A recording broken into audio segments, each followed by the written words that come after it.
Opa! E aí, como é que vocês estão? Mais um vídeo sobre estudo bíblico, Gênesis, capítulo 2. Quem leu o capítulo 1, gostou? Deixa um comentário aqui embaixo. Quem estava aqui no estudo do capítulo 1 e vamos para o capítulo 2. Continuando, assim foram concluídos os céus e a terra e tudo que neles há. E no sétimo dia, Deus já havia concluído a obra que realizara. E nesse dia descansou. Lembrando aqui, tá, pessoal, que eu estou lendo a Bíblia na versão NVI, nova versão internacional, tá bom? Você coloca aí a sua Bíblia na versão NVI que você vai estar lendo mais ou menos do mesmo jeito que eu. E versículo 3: E abençoou Deus o sétimo dia e o santificou, porque nele descansou de toda a obra que realizara na criação. É engraçado que uma vez, eu olhando para um patrão meu, que trabalhava muito, e dava para ver que ele estava muito cansado. E eu lendo, né, essa parte aqui da Bíblia, Deus me desafiou a falar isso para ele. Porque ele não descansava, ele não tirava férias, tinha anos já que ele não tirava férias. E eu fui lá e falei para ele, cara, se até Deus descansou no sétimo dia, Deus, o Todo-Poderoso, descansou, por que que você não descansa? E eu te faço essa pergunta também. Talvez você está trabalhando muito, você você está trocando o dia pela noite por causa do trabalho, por causa de dinheiro. Cara, Deus descansou. Descansar é algo de Deus. Mas não vai pensando você aí que gosta de dormir, gosta de ficar deitado. Você quer que o mundo acabe em barranco para você morrer deitado, né? Não, não é assim não. É descansar depois do trabalho. Não é descansar, só descansar não. Descansar depois do trabalho. O descanso, olha aqui, a Bíblia nos ensina, o descanso ele vem depois do trabalho. Não é o contrário, tá bom? Então, você que está trabalhando demais, descansa, cara, porque até Deus descansou. E essa história, e esta é a história da origem dos céus e da terra, no tempo em que foram criados, quando o Senhor Deus fez a terra e os céus. E tá aí, ó. Essa é a história da origem dos céus e da terra. Como que a terra foi criada pelo nosso Deus? Gênesis 2, versículo 4. Se alguém te perguntar, Gênesis 2, versículo 4 fala exatamente isso, que essa é a história. Do Gênesis 2, 4 para trás, até Gênesis 1, 1 é a história da criação do mundo e do homem. Amém? E quando o Senhor Deus fez a terra e os céus, ainda não tinha brotado nenhum arbusto no campo, e nenhuma planta havia germinado, porque o Senhor Deus ainda não tinha feito chover sobre a terra. Olha só, a terra não tinha ainda visto chuva. Aqui a Bíblia não explica. É, abrindo um parênteses aqui, diz no sétimo dia, mas alguns estudiosos diz que nessa contagem aqui ainda não existia a contagem dos dias, assim como nós contamos, de 24 horas. Pode ser que para e mais na frente nós vamos ver que a Bíblia fala que para Deus um dia é como 1000 anos e 1000 anos como um dia. Então, muitos estudiosos dizem que esses 7 dias não são de fato sete dias contados, mas sim um conjunto de tempos que o ser humano, para exemplificar, colocou como 1, 2, 3, 4, 5, 6 e 7. Mas alguns estudiosos dizem que para Deus, no trabalho de Deus, foram muito mais dias. Quem está certo? Eu não sei. Eu só sei que eu amo estudar a Bíblia. E se Deus criou a terra em 7 dias, ele tem poder para isso. Se ele criou em milhares de centenas de anos-luz, ele também tem poder para isso. Então, ele é o Todo-Poderoso. Eu acredito no que está escrito na palavra de Deus. Se aqui é 7 dias, então vamos continuar com o que está escrito que Deus criou céus e a terra em 7 dias. Só um parêntese aí que é uma curiosidade muito legal. Então não havia chovido ainda na terra. Todavia brotava água da terra e irrigava toda a superfície do solo. Olha só que interessante. Se você procurar nos livros científicos, eles explicam isso, que a terra antigamente, na época crustácea, na época antes da era dos dinossauros, a terra brotava água como um orvalho, mas não chovia. E a Bíblia aqui está falando a mesma coisa. E é engraçado que a Bíblia tem 2000 anos. E os estudos científicos, alguns têm bastante tempo, mas não chega a ter tanto tempo. Como a palavra de Deus é linda, né? Então o Senhor Deus formou o homem do pó da terra e soprou em suas narinas fôlego de vida, e o homem se tornou um ser vivente. É engraçado que nós acabamos de ler que Deus já tinha feito o homem, a nossa imagem. Ele disse: façamos o homem a nossa imagem e semelhança. Alguns estudiosos dizem que no capítulo 1 era só o projeto. E aqui, no capítulo 2, versículo 7, é realmente o projeto saindo do papel, saindo de dentro do coração de Deus e tornando forma. Então Deus usou uma matéria-prima para fazer o homem, o pó, do pó. Deus criou o homem e soprou em suas narinas o fôlego de vida e tornou um ser vivente. Então Deus formou. Olha como você é especial. Todas as outras criações, Deus disse. Aqui, a primeira ação de Deus no dia da criação. Deus formou. A palavra formar nos remete a pensar que Deus colocou a mão na massa. Deus colocou a mão no pó e formou um bonequinho. Desse bonequinho, ele soprou nas suas narinas o fôlego de vida. Como você é tão especial para Deus, Ele te criou com as próprias mãos. Então, com o fôlego de vida de Deus, o homem se tornou um ser vivente. Ora, o Senhor Deus tinha plantado no jardim, um jardim chamado Éden, para lados do leste. Ali colocou o homem que formara. O Senhor Deus fez nascer então do solo todo tipo de árvore, agradáveis aos olhos e boas para o alimento.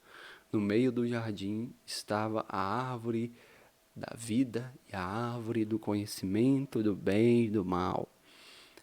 Eu já vi isso em algum desenho.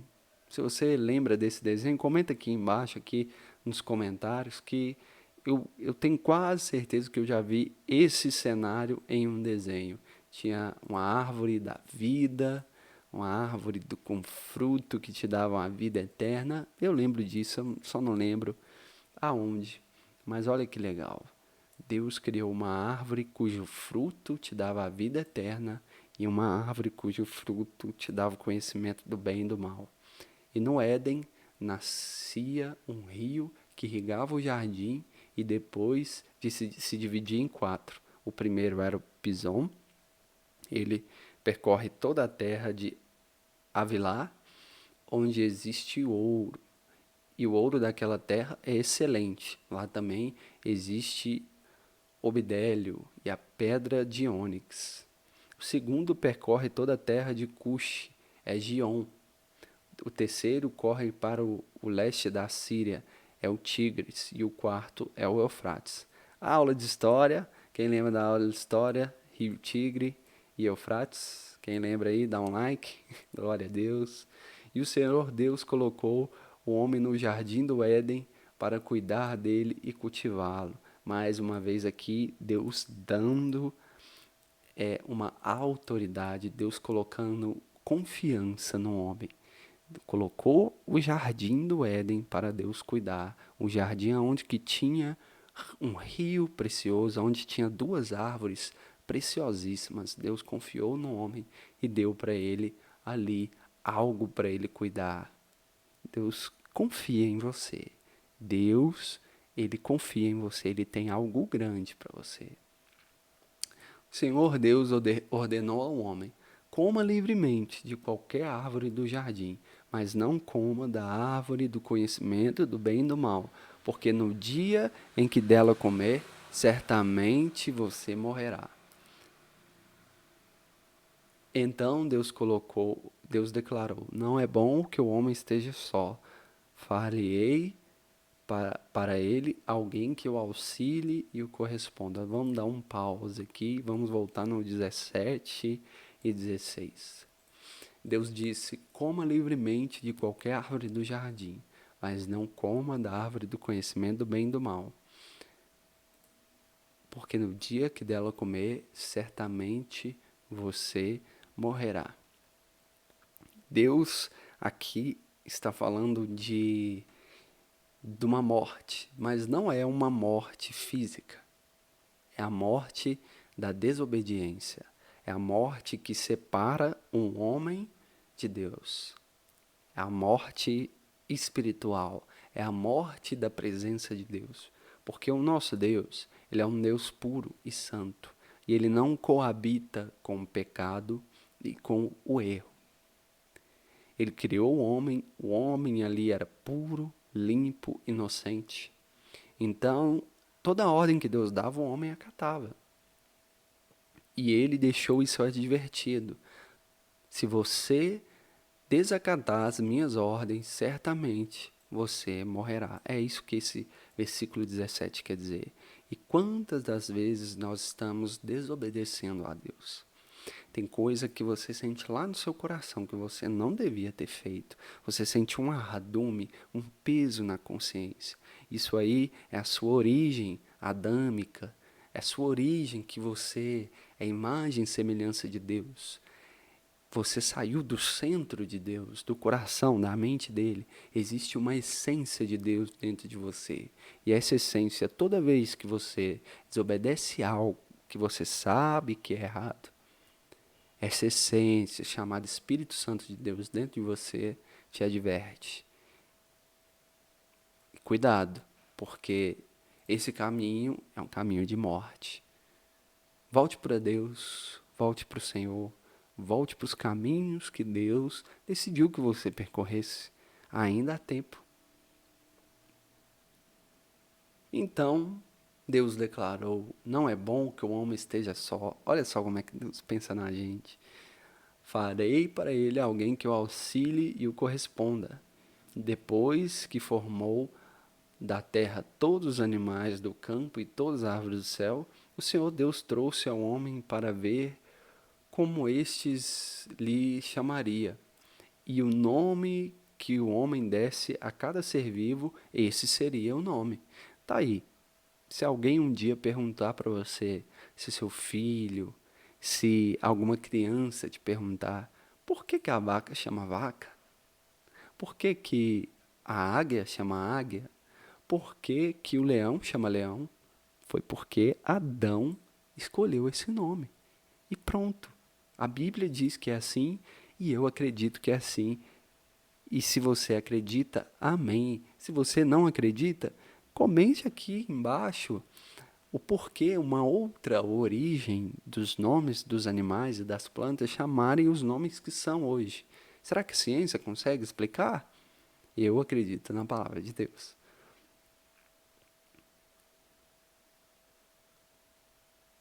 Assim o homem deu os nomes a todos os rebanhos domésticos e às aves do céu e todos os animais selvagens.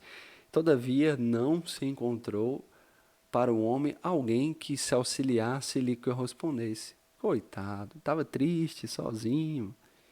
Então o Senhor Deus fez o homem cair em profundo sono.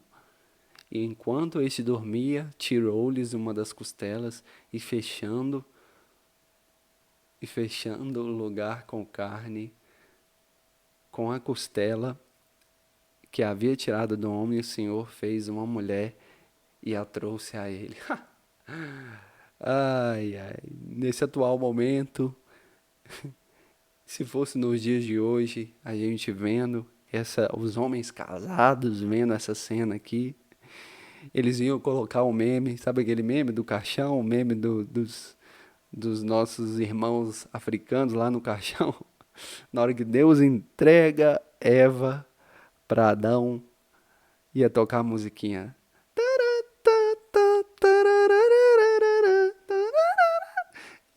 E os irmãos lá no caixão, assim, dançando. Pois é, irmãos. Mulher é uma bênção, tá bom? Mulher é uma bênção. E eu vou provar na Bíblia que a mulher é uma bênção. Você que é casado, mude a sua ideia, mude a sua opinião. Mulher é uma bênção. O que seria de nós, homens, sem as mulheres? Nada. Ela é a nossa ajudadora e auxiliadora. Lembre-se disso. Mulher é um projeto de Deus para nós, homens. E tudo que é de Deus é bom. É nós que não sabemos aproveitar, tá bom? E disse então Deus, e disse então o homem, esta sim é osso dos meus ossos, carne da minha carne, e ela será chamada de mulher, porque do homem foi tirada.